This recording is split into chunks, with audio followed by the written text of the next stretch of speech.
Tolvrije tunnel moet besproken worden tijdens de formatie. Het is donderdag 3 juni. Dit is Zeeland Nu. Hoorzitting geeft nieuwe hoop voor afschaffen tol. Ondernemers boos over reisbeperkingen. En militairen zijn er na een koude duik klaar voor. Goedenavond. Na jaren van lobby, petities en onderzoeken mochten Zeeuwse bestuurders en burgers vandaag aan de Tweede Kamer uitleggen waarom de Westerschelde-tunnel tolvrij moet worden. Het is een nieuwe stap in de strijd tegen de tolheffing.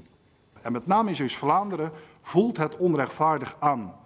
Ook zij betalen de opcenten, zoals iedere Nederlander. Daarvan betalen wij toch beheer en onderhoud van onze bruggen, onze sluizen, onze wegen.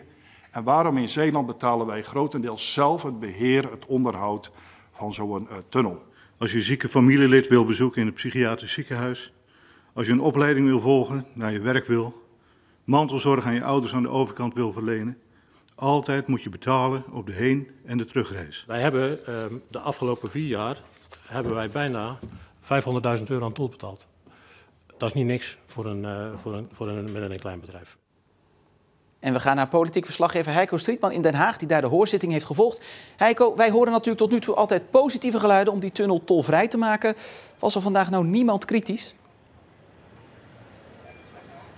Jawel, het CDA en de SGP in de Tweede Kamer hebben daar speciaal naar gezocht. Zij hebben deze hoorzitting ook eigenlijk mede geïnitieerd. En ze kwamen uit bij emeritus hoogleraar Wim Derksen. En Derksen is het niet eens met een van de punten van het rapport van Ecoris. Dat stelt namelijk dat er een welvaartsgroei in Zeeuws-Vlaanderen zal ontstaan op het moment dat de tunnel tolvrij wordt gemaakt. En daarvan zegt Derksen, dat kun je nu nog helemaal niet zeggen, zeker niet vooraf. En je weet ook niet of dat in Zeeuws-Vlaanderen gaat gebeuren. En dus hebben we vandaag vooral gekeken naar een hoorzitting waarbij Kamerleden onderbouwd zijn geïnformeerd, maar die volgens diezelfde Kamerleden wel zijn doel heeft bereikt.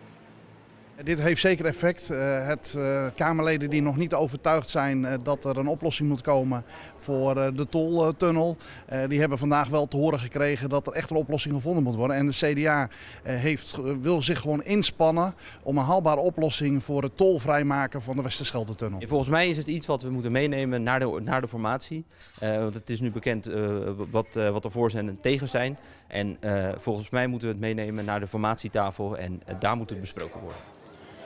Ja, en die formatietafel die gaat nog wel even duren. Over 2 weken dan komt de Kamercommissie bijeen. Gaan ze ook deze hoorzitting bespreken. En interessant wordt dan om te zien of er verschuivingen gaan plaatsvinden. Als het gaat om de opvattingen over dit tolvrijmaken van die Westerschelde-tunnel. Vergeet niet, in aanloop naar de verkiezingen en ook tijdens de verkiezingen werd er natuurlijk regelmatig geflirt met dat woordje tolvrij. Door ChristenUnie, PvdA, SP, D66 schoven toen nog voor zich uit, wilden eerst het onderzoek afwachten.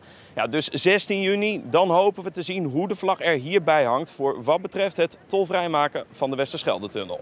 Heiko vanuit Den Haag, dankjewel.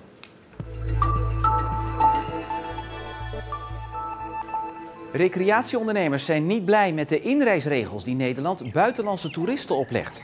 Naast een negatieve testuitslag moeten toeristen ook 10 dagen in quarantaine.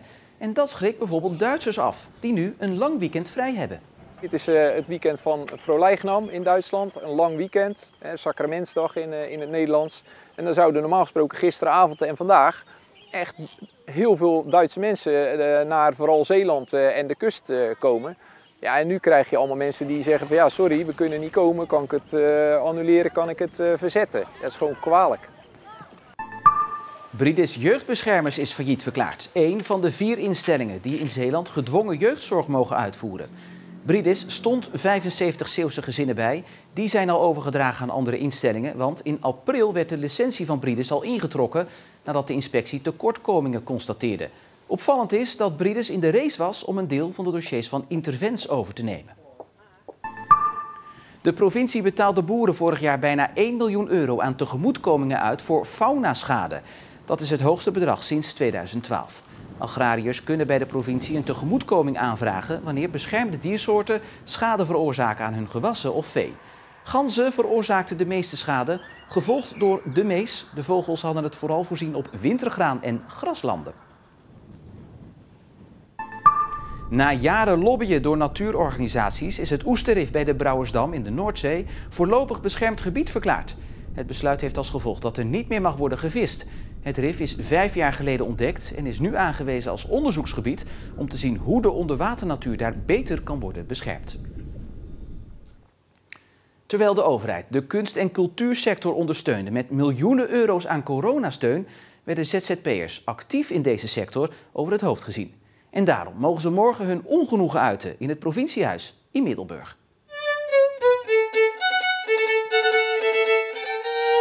Musici, fotografen, tekenaars en schrijvers uit heel Zeeland, verenigd in nieuw Zeeuws licht. Wij zijn er. We zijn soms lastig te bereiken omdat we niet verenigd waren, maar nu zijn we dat wel. En zorg voor de kunst, anders is het weg. Van alle miljoenen die naar de culturele sector gingen afgelopen jaar, zagen zij geen cent. Er waren er hoopvolle berichten. Er was noodsteun voor de culturele sector. Provinciaal geld, gemeentelijk geld. En we dachten, fijn, we krijgen hulp. Maar dat geld is nu weg, verdwenen in Gaten in de Weg naar kinderboerderijen. En dat is weer een domper. We hebben allemaal maar braaf zitten wachten. En nu mogen we weer open, maar zijn er wel mensen al van baan veranderd bijvoorbeeld. Het ZZP-bestaan is hard. 1 miljoen mensen zitten onder de armoedegrens inmiddels en daar zitten heel veel ZZP'ers bij. Dus je gaat van project naar project. Je hoopt elke keer dat het volgende half jaar wel beter zou zijn. Maar corona heeft er echt ingehakt. Echt heel veel geannuleerd. Ik had een mooi bijbaantje in het Rijksmuseum bij de tentoonstelling Slavernij. Maar goed, pas aanstaande zondag gaat die open, terwijl die eigenlijk in september zou opengaan. Ik heb corona gehad zelfs. Maar gelukkig was ik mijn creativiteit niet kwijt. Ik doe eigenlijk van alles. Ik schilder, ik fotografeer, ik doe mee aan deze projecten. En ik ben docent beeldende vorming. Tijdens de lockdown kon ik daar geen les geven. Toen ben ik maar kunstlessen gaan schrijven. Ik heb heel veel viool kunnen studeren. En ik heb mijn leerlingen nog wel een beetje kunnen zien.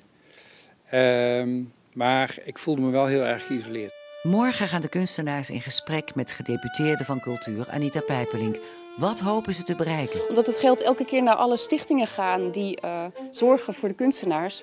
Maar we zijn er zelf ook en wij worden niet gehoord aan het begin van veel processen. Dus we gaan ons voorstellen en vertellen wat we allemaal kunnen bijdragen.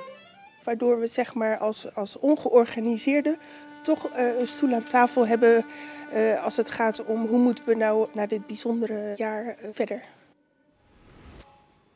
De film De Slag om de Schelde wordt de hemel ingeprezen door filmcritici van de landelijke dagbladen. Recensies zijn lovend van een filmprestatie van formaat door doordenderende spektakelmachine. De film gaat over de zware gevechten tussen geallieerden en Duitsers in Zeeland in november 1944. Vanaf aanstaande zaterdag is de film in de bioscopen te zien en later dit jaar ook op Netflix.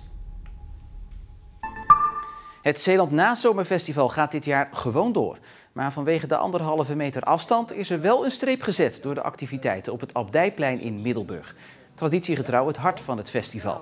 Eind van de maand wordt het programma bekendgemaakt. Het festival vindt dit jaar plaats van 24 augustus tot en met 4 september. En met deze duik eindigde de beëdiging van 142 fuseliers in Kolijnsplaat. Het garderegiment heeft van oudsher een belangrijke band met het dorp. Bij Kolijnsplaat is natuurlijk een tegenaanval uitgevoerd door de Duitsers tijdens de Tweede Wereldoorlog, nadat Walcheren was veroverd door de geallieerden. En bij die tegenaanval heeft de Koninklijke Nederlandse Brigade, die heeft eigenlijk een tegenactie uitgevoerd en heeft daarbij ook de Duitsers tegengehouden. Op die manier hebben ze eigenlijk voorkomen dat hier zo allerlei sabotageacties zijn uitgevoerd. Na de beëdiging, vol met ceremonieel, zijn de nieuwbakken fuseliers super trots. Blij dat ik hier mag staan. En zeker een stuk trots om dit soort van hetzelfde te doen als onze oud-strijders. Dus enorm blij. Het is heel bijzonder. Dus het voelt echt als een eer. We hebben ook gisteren onze oranje patch eindelijk gehad. En nu ook het invasieakkoord, dus het voelt allemaal als een hele speciale week. Leven het regiment!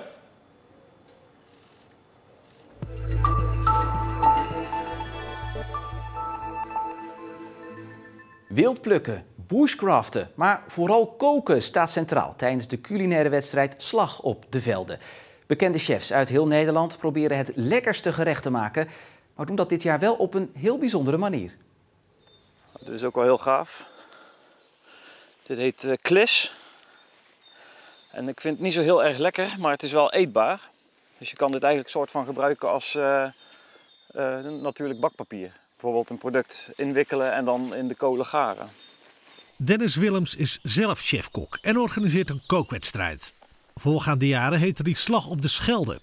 Op hoog niveau koken op een schip. En dat werd al snel een begrip in Nederland. Dit jaar gaat de wedstrijd er heel anders uitzien. De naam Slag op de Velden verklapt het al een beetje. Koken in het veld, op open vuur, met Zeeuws wild en wildpluk. Het zou wel eens een schok kunnen zijn voor de deelnemende chefs. Een aantal van de ingrediënten moet uit de natuur worden gehaald door een wildplukker.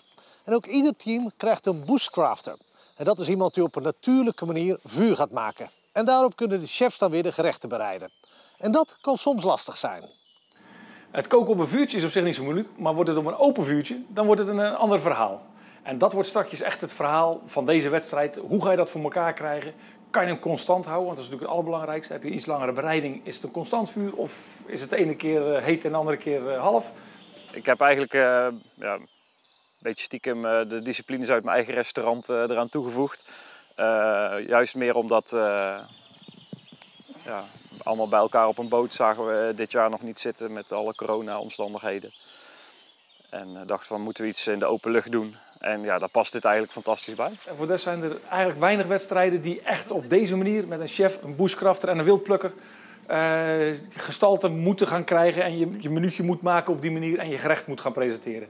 Dus wat dat betreft is die echt heel uniek. Slag op de Velden moet de grootste culinaire veldslag worden van de Benelux, zo zegt de organisatie. Het wordt meer dan alleen een kookwedstrijd. We zetten dit jaar een festival neer met muziek, met foodtrucks, met wel een horecabeurs, een bushcrafthoek, echt fantastisch. Wij kan je workshops volgen en alles. De jagersvereniging gaat daar nog het een en ander doen. Het wordt gewoon een leuk dagje uit voor iedereen.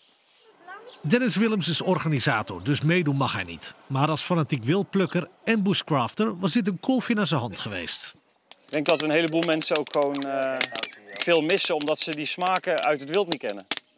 Wij denken dat we een heleboel producten in de winkel hebben en dat we daar alles mee kunnen doen. Maar er zijn nog zoveel meer smaken. Zoveel meer structuren, mogelijkheden. Dit verrijkt gewoon verschrikkelijk de manier van koken. Slag op de Velden wordt op 16 november georganiseerd in de buurt van Wolfersdijk. Na de plaknacht was het vanmorgen benauwd. De zon scheen nog wel en het werd uiteindelijk nog zo'n 25 graden. Vanavond en vannacht kan er hier en daar een bui vallen. Morgen dan starten we met nevel en mist.